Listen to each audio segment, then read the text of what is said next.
ह्या सुट्टीत MSCIT मध्ये अनुभवा AI/ML च्या रंजक दुनियेचा सफर। MSCIT आंतरराष्ट्रीय दर्जेचा परिपूर्ण कम्प्युटर कोर्स। आजच MSCIT ला प्रवेश निश्चित करा। MSCIT course powered by AI। Panvel तालुक्यातील ओवळे गावात झालेल्या बैलगाडा शर्यतीला गालबोट लागल्याची घटना घडली होती। या प्रकरणी मथुर या प्रसिद्ध बैलाचे मालक राहुल पाटील हे गोळीबार प्रकरणी अटक होते। या प्रकरणात राहुल पाटील यांना आता कोर्टाने मोठा दिलासा दिलाय।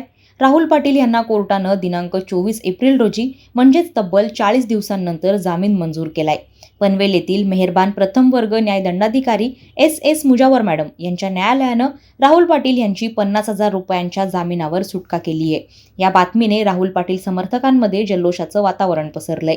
पनवेल तालुक्यातील ओवळे गावच्या हद्दीत बैलगाडा शर्यतीमध्ये झालेल्या राड्यानंतर राहुल पाटील यांची रवानगी कल्याणमधील तुरुंगात करण्यात आली होती। मथुर बैलाचा मालक राहुल पाटील हे जवळपास 5 आठवड्यांपासून कल्याण येथील आधारवाडी जेलमध्ये होते। त्यानंतर आता मोठी दिलासाजनक बातमी आली असून मथुर बैल मालक राहुल पाटील यांना जामीन मंजूर झालाय। त्यांचा जेल बाहेर येण्याचा मार्गही आता मोकळा झालाय। हे वृत्त कळताच राहुल पाटील यांच्या समर्थकांनी एकच जल्लोष साजरा केला। वादळवारा लाईव्हसाठी न्यूज ब्युरो पनवेल। नवी मुंबई व रायगड जिल्ह्यातील ताज्या बातम्या आणि घडामोडींसाठी सबस्क्राईब करा वादळवारा लाईव्ह चॅनल आणि दाबा बेल आयकॉन।